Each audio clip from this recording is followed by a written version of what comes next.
anachi etegokwe maazụ ọ bụrụ ọsọ mụ nọ n'ọgbọ ụzụ kene ndị be anyị Ndị be anyị ekene m unu. Afa m bụ Nwaada Eze Nzubechukwu. Afa m bụ Nwaada Eze Nzubechukwu, Ada Owo na Nkanu. Ka unu mere, unu a na-emekwa, unu afụgokwa ihe unu rita. ọdụkwa mma iju ọdụkwa mma iju n'obodo adịghị ndị ọdụ ha unu afụkwara ihe unu rite ata ekene emeji amatụ the crown prince of Ugwuoba chief nwoke abịa Alexander nyejuru m afọ na-efifi anụnwa kpọrọ m jeọbala ndị taa m ihe nkariju amala ahụ chakwachi ya anụ n'ịba los liver dị ya n'elu ya adịghị tọ o chegbuo m ihe ọ sọrọ obodo adịghị ya m ga na-ata sọmtụ eziokwu ka na-agwa gị mmadụ ya nwụọ n'oge ya eru ha ụmụ ibe ka ọ banye na ka ọ pụọ na-abịala gị sọsọ na ngalaba Solid 100.9 FM gị na ozi eji ọfa ada na ọfịja ji eme ọnụ ada ọ na-abịa efere ọchị eze ego gị niile a na-awụchi adị m ezu ori adị m ama ka maka ma eji m ọchị eze anata gị efe iji enwere ego ọ ga-abịa irie ọgbado ga-agbado ndị be anyị ngachiwekwe na ntị ọfụma because okwu a kịta otu whom it may concern enwere ego ọ ga-abụ irie ọgbado ga-agbado ọ na-abụ anyị bịa na redio na-ayọ ụmụ agbọghọbịa ịmara na ịfụ ha nwoke n'anya erizi na-ego be deliberate about it ana m agwụ ya onye ọwụna gbara m okirikiri ịmara na ịfụ ha nwoke n'anya benata iri ego ya benata oke ogologo akpịrị benata ụsa otu ahụ ka ọ dị enwere gọọmenti na-awụ ha rikata ego ha erighara oke ọkwa n'izuụka gara aga ka anyị si na gọọmenti Enugu steeti jere machie ndị EEDC n'ọfịs ha kwa ya enene ịfụ na from regime Burus till regime Sole n'Enugu steeti gọọmenti ji EEDC ego nnukwu ego agụkata agba awa even gọvanọ Mbakwa Igwe ego na ya bụ ego kama na ego ekwe ha agwụ anyị wee na-ajụ kedu ịdị ego bụ ihe anụnwa anaghị akwụcha but you see power is transient and ka a na-eyuzu ka a na-ejide ụgwọ ka a na-eyuzu ka a na-ejide ụgwọ ka a na-eyuzu ka a na-ejide ụgwọ mana ndị be anyị nke na-achọ ịchụpụ mgbọgọbe dị bụ enwere ego ya abụ irie gbado here tell people to join enwere ego ya abụ irie ọgbado enyekwunu m unu instance unu na-eji m iwe na ọnụma wee nye ndị MOT ego m because na m afụghọ that thing as any reason for paying that money and kemgbe aha enweghị electric light na-arụ ọrụ sọsọ ofu mkpụrụ ahụ dị na side bisala ha ncha niile kụrụ down kpamkpam because eji m agrịma na iwe na obi ọjọọ wee nye ha dị ego ha nwere ike jiri 10% of ego m nyere ha wee rụọ ọkụ ha ha ncha niile bụ ihe a na-ekwu maka ya taking money through stealing by tricks with any kind of form of dishonesty ịma na ihe anụnwa dị illegal an activity dị illegal iwere maka na ikpe ịmụrụ mmegide onye ọrụ ndị be anyị na-emegide ndị mmadụ na-ewere ego ha nwee ndị nke ọ ga-awe werecha ha ekwere ike na ihe ị ga-eme emekọtakwana rie mmadụ ego mmadụ si onye ahụ mee ihe ọ ga-eme ọ na onwere ihe ị ga-eme without their consent through deceitful means emekọtana mee ya ọ na-ere isi n'abụ ọ bụghị mmadụ niile ka a na-eme ide ihe ahụ enwere ndị eke họ ka ha bee akwa nzube ama mmenunugo ihe a na-ekwu enwere ndị eke họ ka ha bee akwa enwere ndị ọ na-abụ ha bewe akwa mmiri ezowe ọsọkwa ya wụrụ n'ọkọchị yes enwere ndị ọ na-awụ ha bee akwa mmiri ya na-ezo ọsọkwa ya wụrụ na the middle of ọkọchị ha dị prohibited from ibe akwa traditionally any form of financial deception ma itiri ọnụ ma itiri okwu iji ọkpa ma take legal actions and ịma na these monies that you're chasing the illegal na ọ bụghị rightfully yours mana ị na-eje legal processes because na ị nwere the cartel nwee ọnụ na-ekwurugo mee na ime nwurie you damage one's reputation just to extort and harm the relationship ị nwere with others aka chere ya na ọ na-abịa aṅụ na nkwọ ụda eziokwu aṅụnakwa ngwọ na nkwụ ụdị. The guilt, the shame, the anxiety in doing such activity nwere ndidi. Ụfọdụ ụlọ akụ katara integrity atụ ha adịghị. Dishonest financial matters everywhere akpọrọ ya aha ya ha ka a ga-akpọ aha ebe ahụ. Everywhere kwutere okwu ọjọọ ihe gbasara ego aha gị ga-abaliri n'ime ya. Gị na mmadụ nwere ike dọkata na mma once ọ gbasara financial matters atụ ọgụga because of gịnị gị na ego adịghị na mma. Onye aka gị na ya na-eme business. Gị na ego adịghị na mma. Na-etokwa. Heya gị na ego adịghị na mma. Ibie mmadụ ego akụ ekwe kpọọ mitin kpọọ ụmụnna tupu ịkwụọ ụgwọ ahụ. Ịnọrọ na skompi nọrọ na difficulty onwe onye nwere ike ịgbatara gị ọsọ enyemaka because of gịnị onye ọwụ na ị nara ego ya ịkwụchi ya wọkpee gị na onye ahụ ya ejeriri polisi ịnọkọta ejụọ ya ọsọ ka a na-eji ụgwọ federal gọọmenti eji ha ụgwọ. You see how lousy they are. Mana ịma were obi umeala ijele biko mee ebere enidikwanụ m enyemaka nke ịchafụ ịchafụ mee ebere ị na-emeri ihe. Some are naturally greedy. Ụfọdụ bụ ka ha si esi zụọ ha imekata na ọ na-ezinụlọ ebe a na-ebi mbibi ị mara na uwe ọgụ imekata na ọ na-ezinụlọ ebe boroboro bụ the order of the day. Ha kwụọ ha jide ha kwụọ ha jide ha kwụọ ha jide ha kwụọ ha na-ebigharị ego ha bie landlord ebie tenant ebie caretaker ihe a ka ha ya na-ebigharị ego n'ofu compound. Ha bichaa na compound ha jee na the next compound. Ha si na the next compound ha agbada nke third compound. Before ma the whole street ha na-ebi ọkwa ha na-ebi ha na-akwụ ejiri nnọọ bụrụbụrụ wee mara nnọọ otu ezinụlọ is a shameful shameless act. Ibigodo ego odugodo m mfe but ị hụrụ this stealing by tricks. Enwere ndị na-awa anọkata na-atụ adachi ị na-atụ adachi bete ịma na ị chọrọ iji ego ndị mmadụ gba ọsọ. Ichere ego mmadụ niile ka ị ga-eji nwụgba ọsọ asa onye na-anata akawo. Ichere ego mmadụ niile ka ị ga-eji nwụgba ọsọ. Ị makwara na enwere ego na-afa ị n'eze ịṅụọ mmiri ọfa ihe n'eze ọgbadogo ozigbo. Enwere ndị na-ezukata oshi nwee ndị ọ ga-abụ ha zuhuo oshi that's the end. Ọ tụka anyị ị nwere ike na-ezu oshi niile a na-ezu n'ụwa izu ha ama oshi ha yes ị ga-adị ndụ 1 year ịnwụje except na ọwụhụ m ka izuru oshi ahụ. Ndị nke ahụ zuoro m oshi gịnị fonu m ụbọchị a ntịrịkọ agbara ha jaja ka ha na keke ahụ and ọkwa after 2 weeks ha ji wee zu m oshi ahụ ha jere izuru nke ndị ọzọ na Independence Layout agbarikọ ha. Ọ fọrọ ofu onye enyere m ha assurance enwebeghị m time phones ahụ. Ọ bụrụ na m nwee time phones ahụ ha ga-ama except ha erere ya in parts and onye goro ya in parts ya make sure na ogo the motherboard maka ogo the motherboard ọ ga-ego imu phone ọhụụ chala adịmachi na ọchị. So there are people whose selfishness na-arụ ọnụ na ọbara ha otu anụnwa sọsọ otu ha si aghọgbu mmadụ otu ha si akapụ mmadụ ihe n'ike otu ha si ezu oshi otu ha si agba ama otu ha si ememina mmadụ egbu mmadụ. N'elu Stella Ukwu-Egbu nwụrụ some few days ago. Achụ ndị nwaanyị achụ ndị ọdụ ka nweghị ya a na-achụta akụ eme ihe nnọọ ukwu gbaa ya.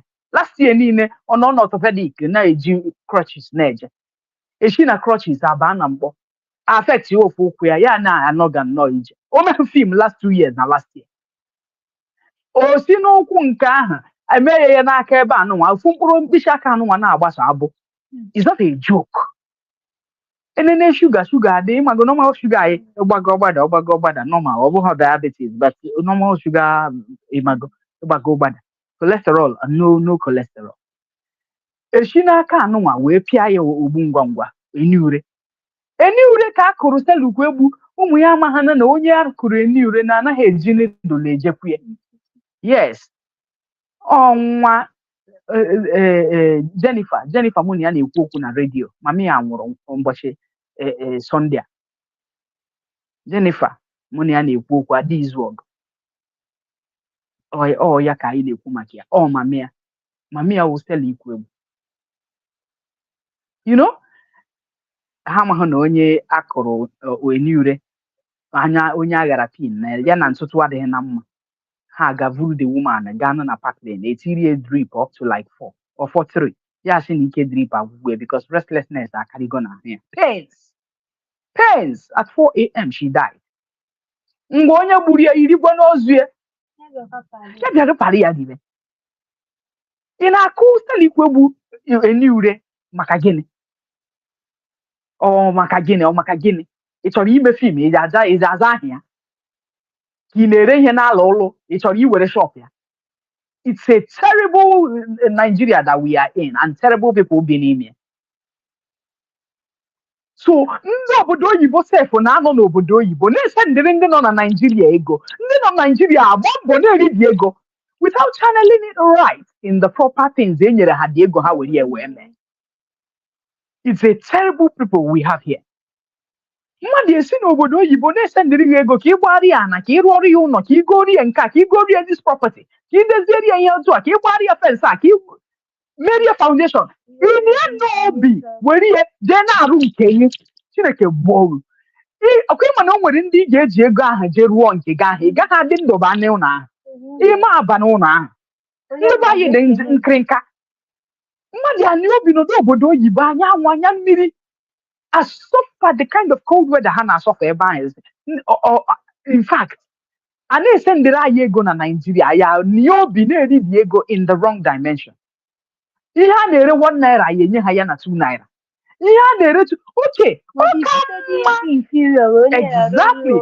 ọka dị mma na ịgbara apiriko ma deliver ihe a sị gị deliver karịa na iriri isi ego rie ọmụrụ nwa rie thank you rie very much.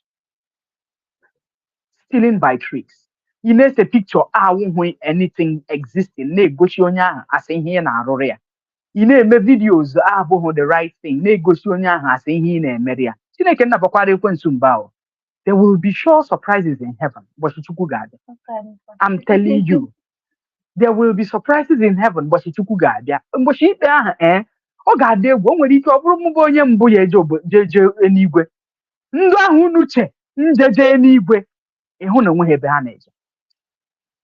Very serious. Ịhụ na onwe ha ebe ha na-eje. Selfishness, very self-centered. Ịmana financial issues ụsọ anyị nwee. Ndị Nigeria anyị, ndị Igbo be anyị kacha wee nwee financial issue ijide mmadụ ụgwọ ikwere ike n'enu ya. Onye ahụ na-asị gị nye ego ya blọkụọ ya like a blọkụọ ya kwụsị pik kọl ya blọkụọ ya. Eme business emedorime. No be joke. Ụfọdụ na-eji mmadụ ụgwọ a na-apati na-ezuzu ego. I'm telling you na-eji ego ndị mmadụ na-emedorime for sure. Onye ahụ a na-akpọghị na fon na-apịa bizi anọkata ya azị na-aza kọl ya anọkata onye ahụ sendịara gị meseji itretin ya igbu ya okwu ọjọọ maka ego one dị otu a iji bue ya adịghị otu ahụ. Yes, iji bụ ego ahụ ya adịghị otu ahụ. Ị na-ajụ onye ahụ ma ọ maka ego one a iji ya ka o ji wee na-akparị gị. Echi nnọọ n'obodo oyibo na-esendịrị onye nọ Naijiria ego ka ọ na-arụnite ihe a na-ahụ anya ụlọ a na-arụrụ mụ na go ụlọ a na-arụrụ anyị ka anyị maa ma mmiri ya ha ma anyị ma mama anyị ma papa anyị a ga-abanwu n'ụlọ for the first time in their lifetime ezigbo ụlọ. Ofu onye n'ime ha na-esendịrị gị ego a na-eridi ego ma anyị na-eridi ego. You know, it's a terrible people we have here. Very sad. Mmadụ niile but a lot of people. A whole lot of people. Ndị be anyị ebe unu si anụ ụnụ anyị bụ na Solid 100.9 FM. Ọ nọ na mba ejelu mba ozi ọ dị na St. B Savage Crescent n'ime GRA n'Enugu. Kedu ihe gosiri na mmadụ na-anara mmadụ ego through stealing and through tricks? Gwachine ha. Nke mbụ bụ na ịnụkata ịkwụwa ego ị na-ada afụbụ n'aka onye ahụ. Ị na-ajụzi onye nọ n'ụlọ na-enwere ihe ọ na-arụ ka ebe o si akpata ụdịka ego a. Ị na-afụ ya ego a na-abata ya aka mana o nwere ihe ọ na-eme. Ị na-ajụ onwe gị ka ihe ọ na-eme anọ ndị eji abalị eje arụ abalị ka ha na-arụ. Ndị shọpụ ndị mmadụ ka esi eme ya na iji mmadụ Gwongwongwo niile ọ na-ere. ma ndị na-ebu ma big as their fridge ma provisions ndị mmadụ. Ha na-eji moto abịa o. Ha na-eji keke abịa o. Ha na-akwado ọfụma. Ndị oji abalị Ha na-survey the place very well. ha na-eteki time cheche ka the shops dị shop and ha bịa ọkwa around that area niile ha mee ihe sọrọ ha ebe ahụ. So ndị na-eri ihe ha na-arụghị ọrụ ya enidiri inyocha ndị ahụ n'ụtụtụ abalị ha na-amawụla n'abalị ha ejewe ebe sọrọ ha. Onye ọbụla na-eri ihe ọ na-adaghị arụ onye ahụ sepụ aka na ya. Onye ọbụla na-eke ego na-eme pati mgbe ọbụla mgbe ụfọdụ ego ahụ ada afọ ọtọ. Onye ọbụla kpara akụ n'ebe ziri ezi onye ahụ sweti for ihe ọ na-eme. So ọ naghị ego ka ochie moto wallahi. Ọ na-adị very conscious of social spend. Mana onye ọbụla nọ klọb taa echi ọ nọ klọb nwanne echi ọ nọ pati nka nwanne echi ọ na-eme nka enidiri inyocha ebe onye ahụ si enweta ego ka afụfụ ndị mmadụ na-ata ka ọ na-eji anarụ ndị ahụ. Ma ndị na-askam mmadụ online isi ya sendie ATM gị mee nka unu niile anyị so na aka. Onye ọbụla na-eri ihe na-abụrọ nke ya onye ahụ na-ezu ohi. Otu ọbụla isi chọrọ itinye isi na nke a bụ skam nke a bụ direct oshi. Onye Ada oshi mma. Ada epenti di ya like with words. Oshi bụ oshi. Onye ọbụla na-ewe ihe na-abụrọ nke ya onye ahụ na-ezu oshi. Onye ọbụla na-emekwa boroboro mgbe ọbụla ọ na-ana mmadụ ihe ka ihe merugo ije kpata onye ahụ na-akpata na-anarụ. Ịkpata ha ya aka ga-agbaji. Nke gị ka ihe ga-eme gị na ịkpata. Ọ bụ ha na-akpata ya aka ya ga-agbaji. O nweghị ihe ga-eme aka gị so gbawa mbọ ka onye ọzọ si agba mbọ. So ndị ọbụla na-ezo ka their financial status dị ndị ahụ aka ha akwụrụ ọtọ. Ncha. Onye ọbụla na-adị ekwe disclose ka o si akpata ego nne na ihe agba n'ụzọ eteka. Onweghị ihe agba. Onweghị ihe agbara. Ohi ka ị na-ezu kọwawa onwe gị. Onweghị ihe anything agbara. Ọ bụrụ na ihe ị na-eme kwụ ọtọ Iman they are ashamed of telling people how you get your money. Very simple. So ndị na-use fake identification ị na-epozu onwe gị as ihe na-abụrụ. Ka social media aja. Eyi na-efe n'ego enu. Unu eche na ego na-amị n'enu. Unu eje nnọọ mekawa ihe unu amaghị iche na ọ dị. Ọ bụrụ otu ahụ ka ọ dị. With ndị na-enye fake information and finance ndị nke a ga-asị gị ote 1,000 bịa welu 1 million. Welu nke a rie m ego. Ponzi scheme. So all those people bụ ndị na-eme ihe na-ekwesịrị ha na-eri mmadụ ka ha wee weta nke ha. Ha adịghị eri ego n'ụzọ kwụrụ ọtọ ha adịghị akpatakwa n'ego n'ụzọ kwụrụ ọtọ. So those people bụ ndị anyị na-ekwu maka ndị na-aga mbụlụkwa ha nwa enwere ihe ha ji ndụ ha eme. Ndị ọbụla na-aga mbụlụ their selves and their lives away. Ndị ahụ enweghị ụzọ kwụ ọtọ ha si akpata ego. Ndị na-eyuzu fake cards, credit card ego mmadụ ihe ma ọ dị swap ya online. Yes. Ndị na-eyuzukwe fake card. Ma ndị na-awụ ha bịa na ATM ha na-edo onye ha ga-aswapụ kaadị ya. Kwa ịma na ha na-eme ya. Ha na-eju na various ATM stands ha na-aswapụ kaadị ndị mmadụ. Ụfọdụ ha sị ka ha nyere gị aka ha atụfu ya n'ala ije ka ha tụtụrụ ha swapụọ ya ozigbo iche na kaadị gị ka ị ka ji is not paying. Iburu kaadị gị jewe na ATM ọzọ jewara ọgwụgwọ pin gị jewe zachaa akaụntụ gị n'ike na-ebu. So ihe anyị na-ekwu tata enwecha effect of these things. Ihe ọbụla dị njọ dị njọ and ihe ọbụla dị njọ kwesịrị ka akwụsị ya. Effect nke izizi ya nwebụla ọ na-eme gị iluzo financial stability. Maka ị na-eri n'ego ka ochie moto. Eche maka echi. Mba tata n'ọnụ gị dị n'afọ tata eriwe ihe ka na-anwụ anwụ. Ọ dị ha ka ha na-anwụ echi. You don't understand. That thing na-adị ha ka ha na-anwụ echi ka ha maka na ihe ha na-eme dị njọ.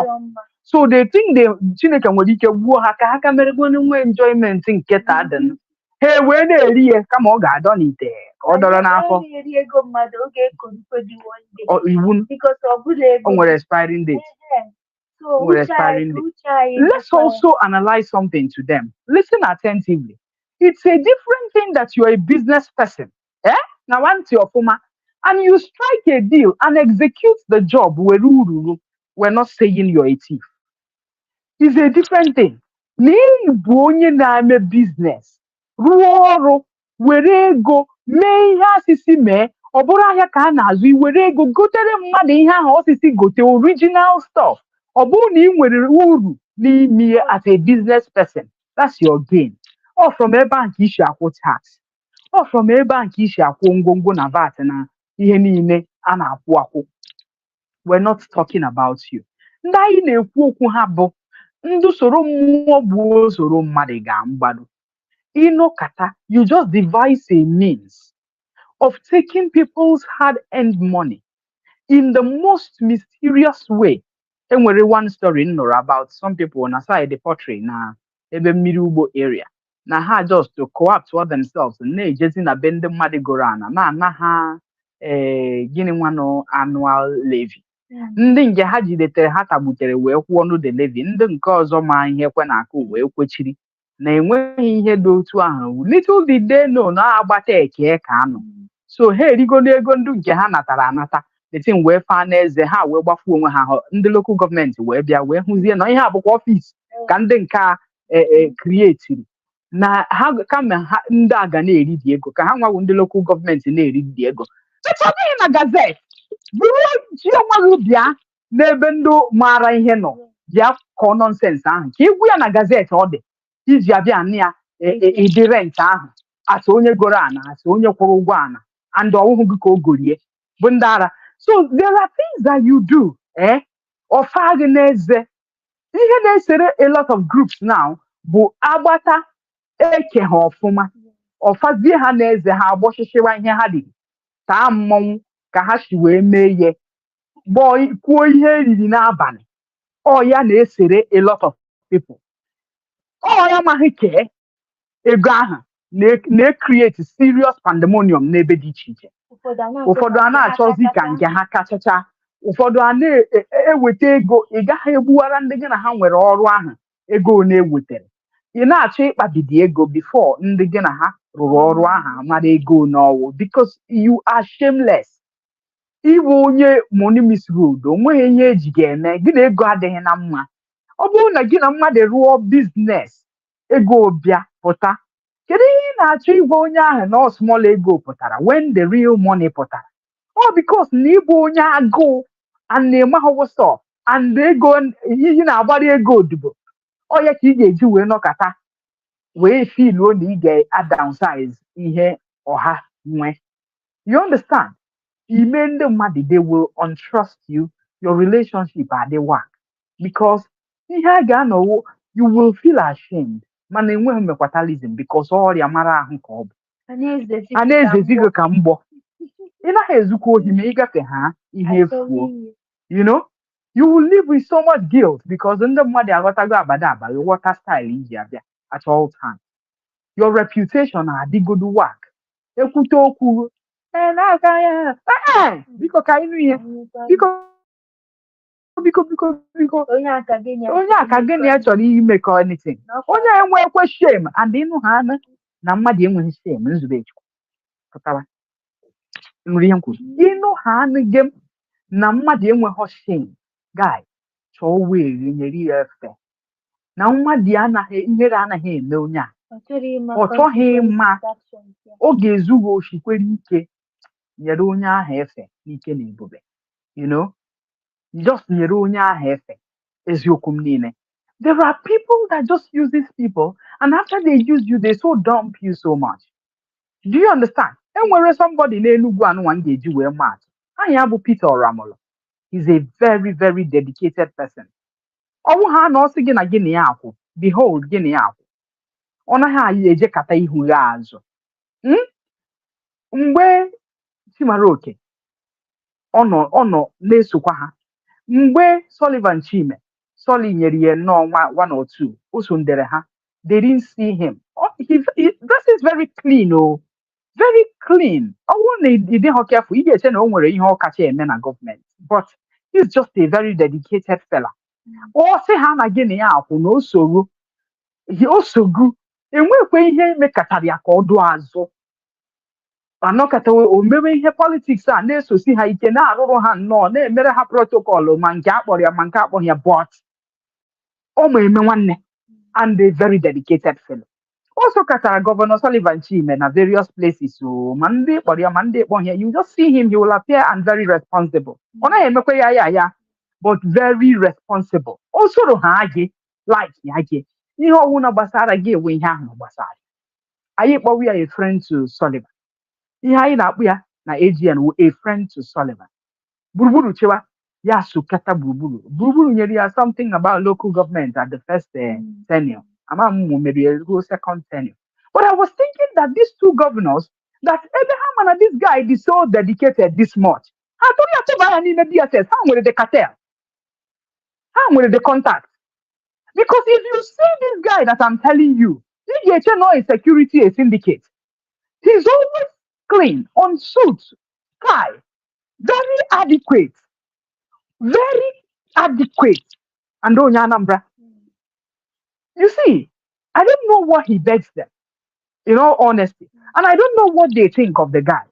But he na so that he can lay, I'm telling you how much he loves one. He can lay his life for you when he loves you. That's Peter Ramoro for you. That's him. Where she is extremely committed, extremely, exceptionally committed. Are you a friend to Sullivan? Are you a friend to Burus? Do you understand? A friend to Buruburu. Buruburu near one or two offices now, local governments that he was part of them till Buruburu Chewachecha. But that's not enough for me. And when you are Baramona, so you could carry on or borabo. So that each time you're following a big man, be specific and direct to the point. Especially when you know, and you know that you know. I don't know what he begs them. And I don't think he should beg them because the guy is very visible. Only extremely visible. Although most people who know so ha, yet member. Although also na that caliber, I'm not sure they will be noticing him that much. But I'm telling you, also hero anything like it's on the money out of place. Oh yeah, you will see somebody they coordinated. There is nothing wrong with or Guruna school or is it geology or art, fine arts, IMT or Hogoro. There is nothing wrong with putting him in a place with a basic salary. Every woman power the transcend. Now Peter Mbachiwago and he's in the forefront of him making the same thing the past three governments. This one Do you understand? It just has to favor him. These are the people that are courageous that people should look at.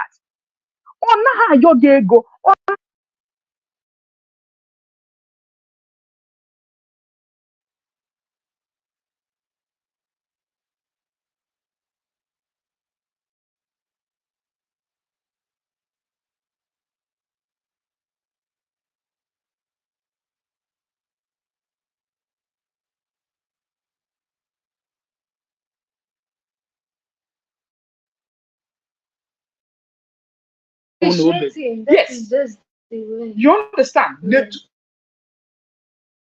The most honorable way. Believe me. Because Governor Sullivan Chime said Peter Ramolo.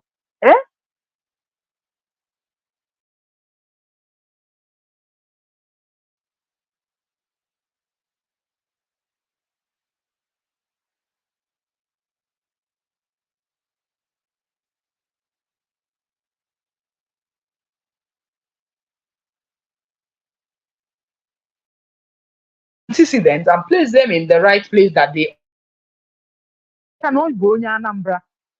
Akwa ọkụkọ nwanụ nke ọgazi wọkụ. Ọ bụrụ mgbe a na-eme idebe go yes member akpọ ha nye ha ọrụ. Abo hanye horo. Why should I know somebody like Buburu and then when him pastor? In Ani Bonso. You see, last 2 weeks, younger brother to this guy, celebrity barman. That's Kedahan celebrity barman. Chief priest. Yes, chief priest came out online to say that he is actually the younger brother of chief priest, but he's not been helped. Na ihe ọ na-arụ wụ phone that he's not been helped. Ihe ụlọ ọhịa wago ya ahụ mere o ji wefụta wee kwuo ya. Ọ na-arụkwara onwe ya phone ya sense so no problem. He wasn't bothered. But it was already high time for him. He thinks that it's high time for him to be visible. As one year emere ọra. But I'm sure the reason Peter Ramolo hasn't gotten anything in Enugu State, maybe probably he's not asking the right things, or maybe he's just doing his thing and they are seeing him as Enugu State. But Enugu State, he would have been noticed by one dispensation or the next. You understand? There are things that you place people right, for they will never forget you in a hurry. They will never ever forget you in a hurry. So if this guy was a thief, I would have just known that. That's how people are narrated. I just needed to paint this picture for you so that you will understand. And on a good day, Jesus opportunity.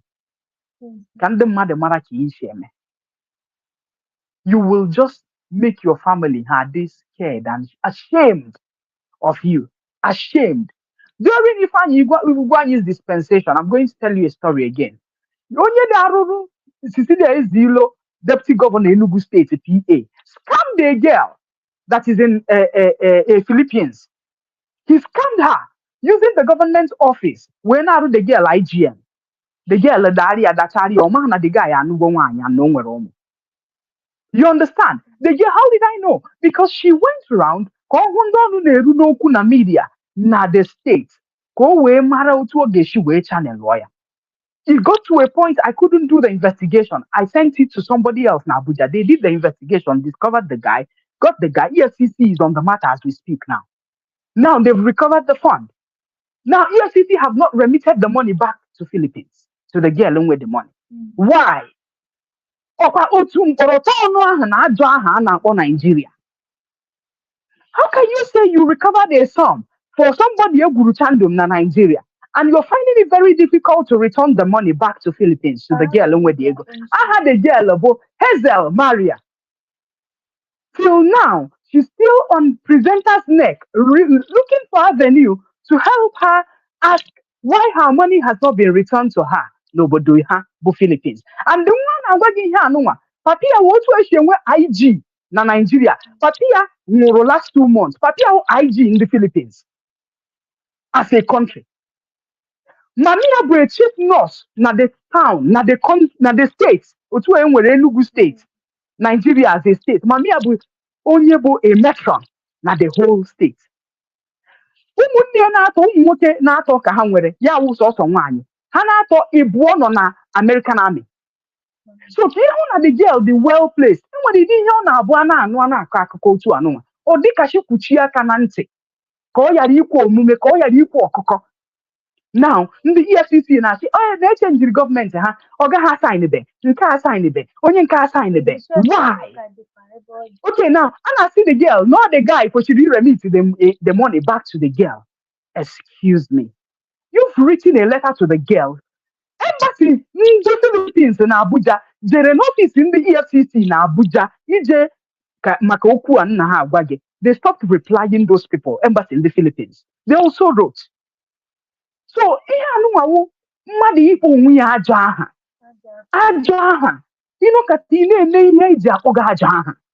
why can you not be as crystal as you sound?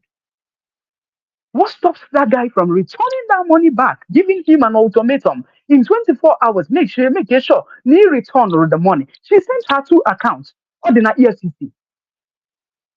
So those are the things.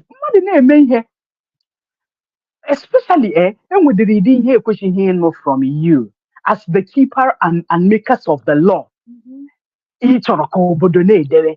Ọ dịghị mma akpọkalịta gị mkpọrọtọ ọnụ, akpọka ihe gị aha na ihe ọwụna dị shady. You know, anọkata akpọka akwụ gị aha again na ihe dị shady. Ọ dị ka Oziọma Ejiofor ịnọkata ịkpọka ịma aha na ihe dị shady. No, ị gaghị akpọka ịma aha na ihe dị shady. I don't do shady things. Iweta shady things, nsị gị gbakpọọ ya bụ only a struggling girl, hustling. Nweta advert nye Solid FM ego ha were nke mụ na rie. That's how I roll. Adịm ezu oshi, adịm agba ama, adịm egbu mmadụ. Why can't people just maintain that way? Nwee respect.